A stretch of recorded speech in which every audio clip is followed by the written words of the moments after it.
Hello, class 7. This is the continuation of your chapter number 10, that is a tiger in the zoo of your literature book. In this chapter, we have seen that the narrators or the author's grandfather has bought a tiger in their house and how their life changed after he came into their house. We have completed till the last second paragraph, that is given on page number 115 in the last video, and now we have to start with the last line that is given here.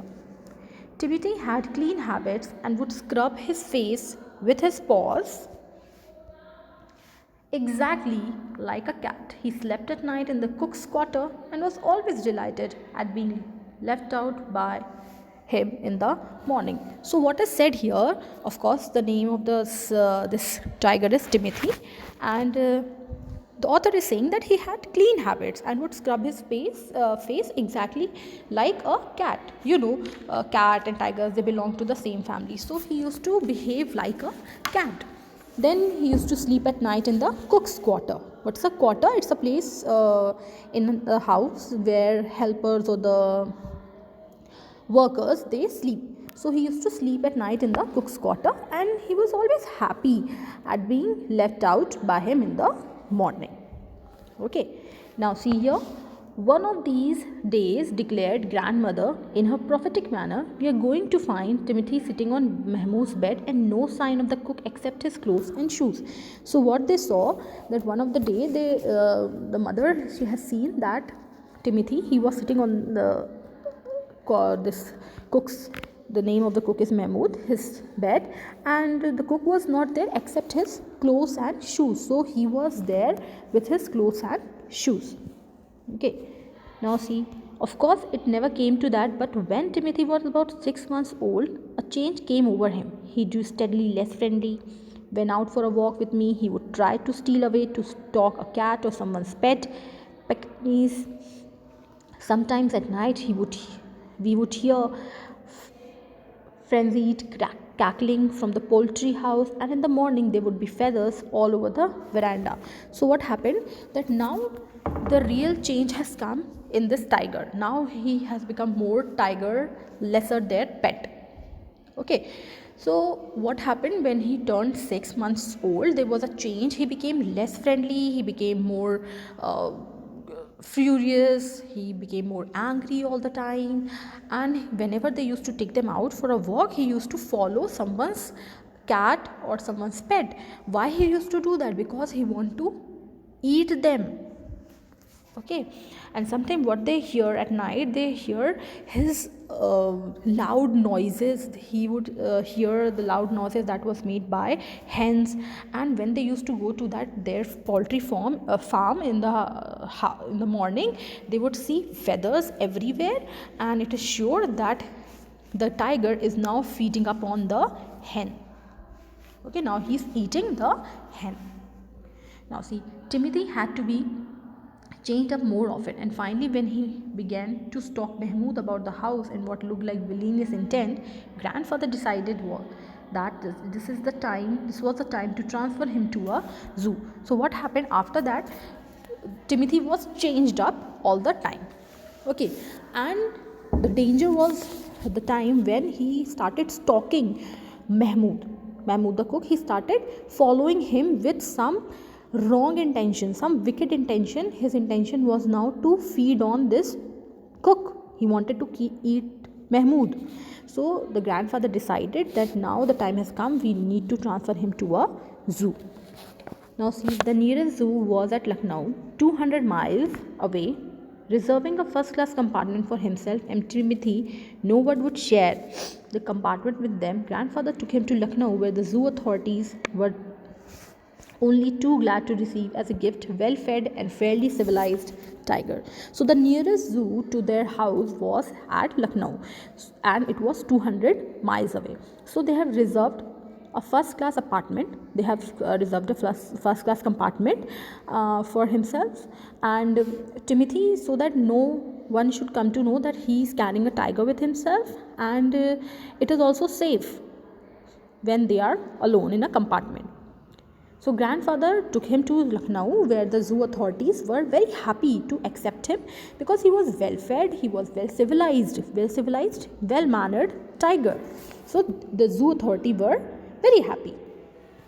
Now see what happens next. After 6 months later, when my grandparents were visiting relatives in Lucknow, grandfather took the opportunity to calling at the zoo to see how Timothy was getting on.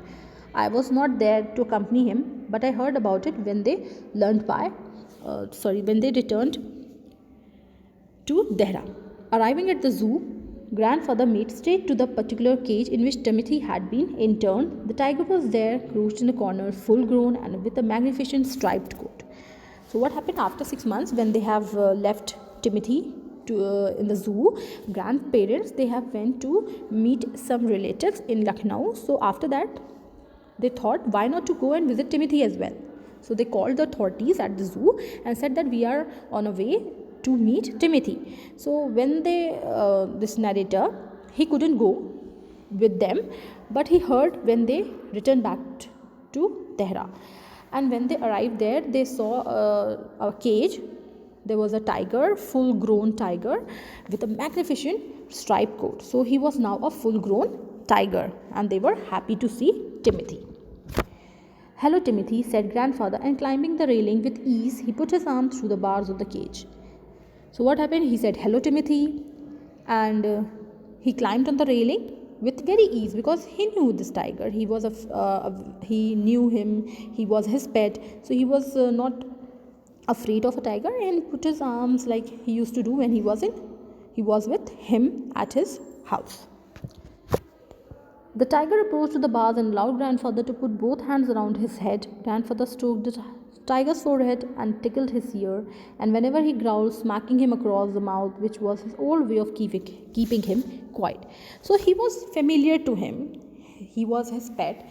So he was petting him like he used to do at his house. So he was just stroking the tiger's forehead, he was tickling his ears, and whenever he was growling at him, he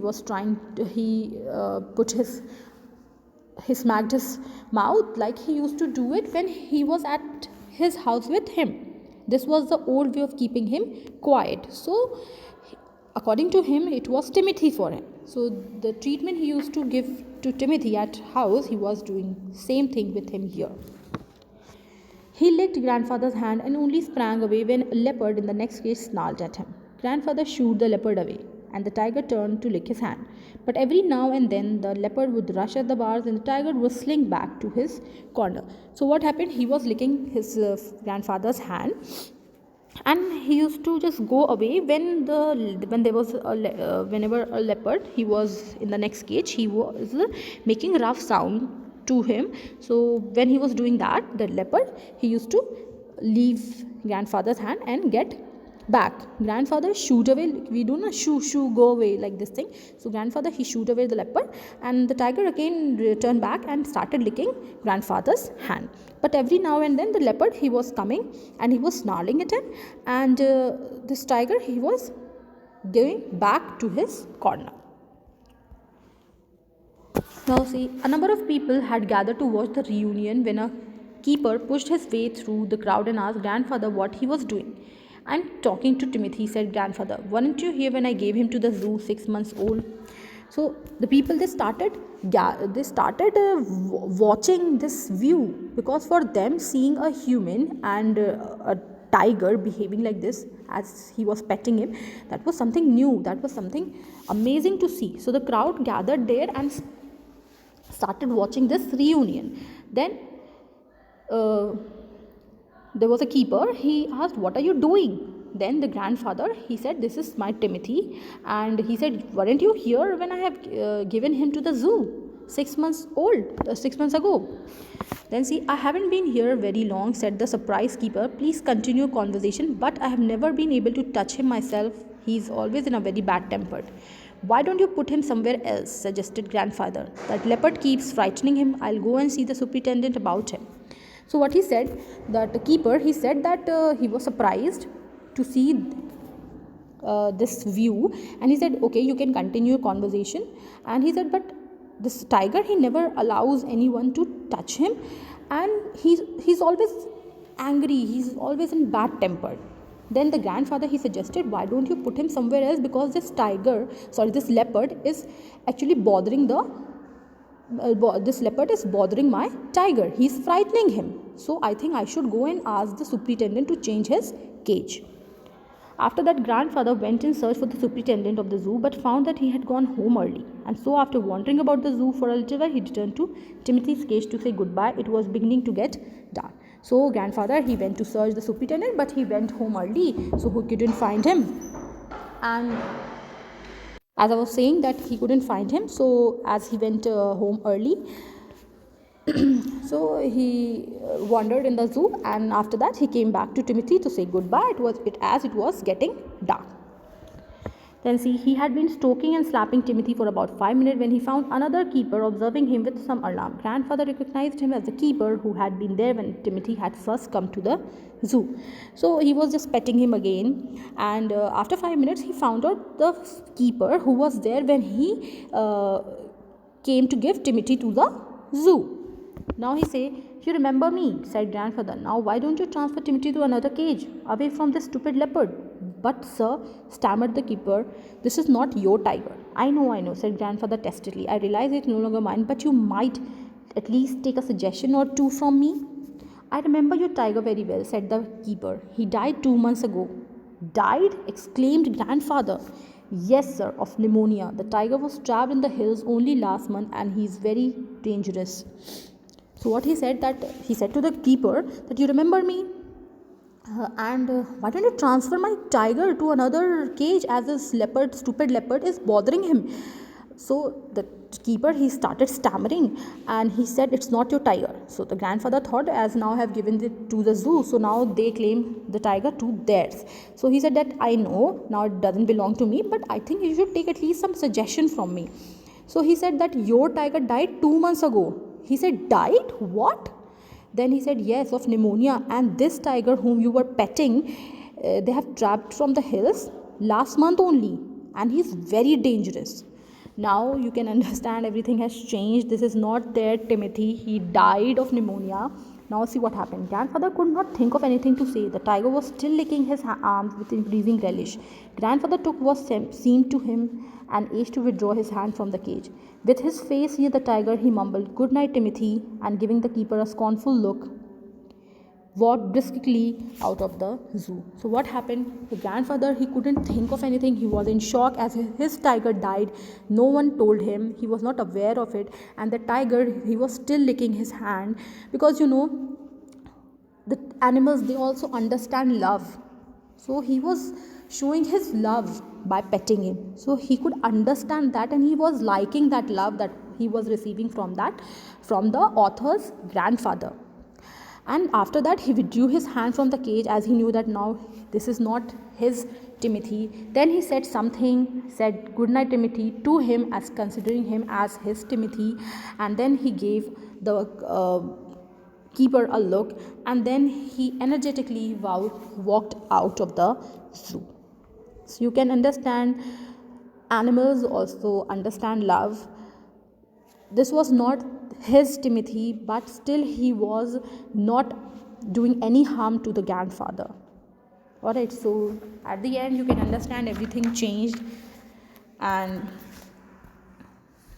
so sorry, but this story ends here. This is a very nice story written by Ruskin Bond, and you should read this chapter again. Let's quickly do the tick the correct option, and then I will send you the question and answers of this chapter. Alright, students? See the tick the correct answers. There are only two. The author's grandfather was in charge of the forest where the camp was set up. This is option number C. Then second, Timothy liked to amuse himself the most by stalking the person who would play with him. Option number B is correct.